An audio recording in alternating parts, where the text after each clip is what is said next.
Tanya pada Ustadz, kenapa Allah menciptakan api neraka? Bukankah Allah Maha Pengasih dan Penyayang pada hambanya? Dan kenapa Allah harus menciptakan syaitan sebagai ujian pada kita? Bagaimana juga dengan parade tauhid yang akan diadakan tanggal 16 nanti, apakah saya boleh ikut? Ya. Jadi begini, yang paling pertama dulu, ada beberapa keputusan yang kita bisa tanya, ada yang tidak. Saya kasih contoh gini, kalau saudara kita yang bertanya ini, antum kerja di satu perusahaan, perusahaan itu punya building, gitu kan? Warna buildingnya coklat, jendelanya 1000 jendela misalnya, liftnya warna abu-abu, bentuk di dalam keramiknya warnanya ini. Lalu antum datang, dibuka pendaftaran untuk jadi pegawai, antum masuk jadi pegawai. Waktu antum jadi pegawai, kira-kira yang antum lakukan pertama, tanya dan protes kenapa buildingnya warna coklat, kenapa liftnya warna abu-abu, kenapa begini dan begitu? Atau antum fokus ke tugas antum? Kira-kira yang mana nih? Fokus ke tugas kan? Masalah dia mau bangun building warna coklat kah, mau 5 tingkat kah, mau 7 tingkat kah, mau 50, itu hak dia. Ini coba tarik ke contoh ini. Jadi ada hak ilahiyah yang tidak bisa kita bantah. Kalau kita mau protes sampai ke situ, itu jauh sekali tuh. Nanti yang hal kecil, kenapa sholat duhur dan asar 4 rakaat, 4 rakaat? Kenapa Allah buat begini ya? Kenapa enggak? Ini jam 12 siang 4 rakaat, jam 4 siang, jam 4 sore 4 rakaat. Digabung aja jam 2 siang sekalian 4. Kenapa ya Allah 2? Gak bisa, kita gak punya wewenang di situ. Kita gak punya wewenang. Sama tadi kita masuk kerja, kita gak bisa bahas. Apalagi kalau sampai dalam, nih tukangnya siapa yang buat nih tembok? Di dalamnya komposisinya apa nih? Kan lebih dalam, lebih macam. Jadi rumit nanti, gitu kan? Jadi rumit. Tapi saya sedikit memberikan wacana begini.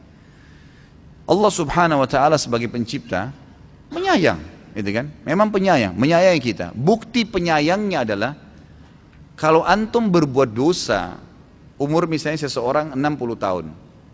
Anggap dia balik umur 15 tahun. Berarti ada dari 60 tahun 45 tahun.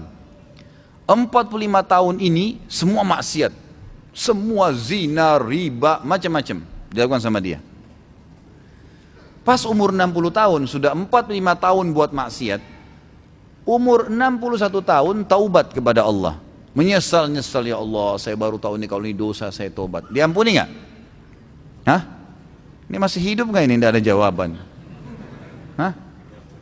Nanti kalau ada yang tanya poligami baru semangat. Ini ikhwah ini memang nih. Jadi diampuni dosanya kan?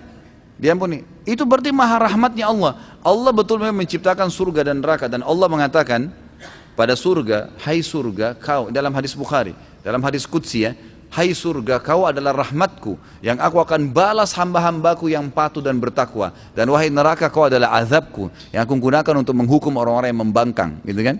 Allah Subhanahu wa taala sebagai pencipta meletakkan peraturan-peraturan. Antum kerja di perusahaan, ada peraturan tuh, masuk jam 7, keluar jam 5, pekerjaannya 1, 2, 3, 4, 5, gajinya begini, peraturannya ada.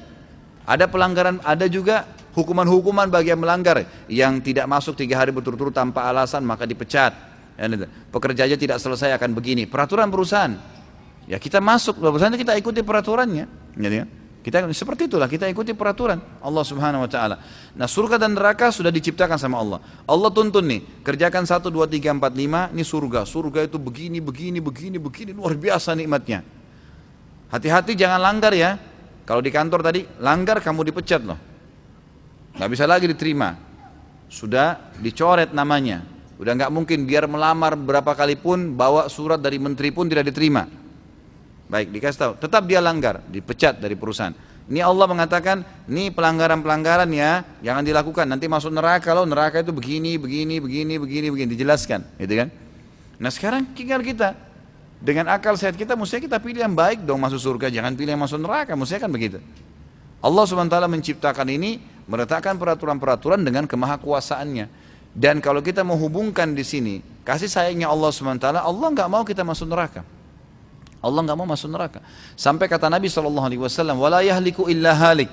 Nggak ada orang yang mencelakakan dirinya nanti masuk neraka, kecuali memang orang yang bobrok sekali. Karena dia walaupun sebelum meninggal dunia beberapa saat kalau sempat taubat, dan memang kata ulama, semua orang yang berbuat dosa, Allah tiap saat kirimkan sinyal penyesalan.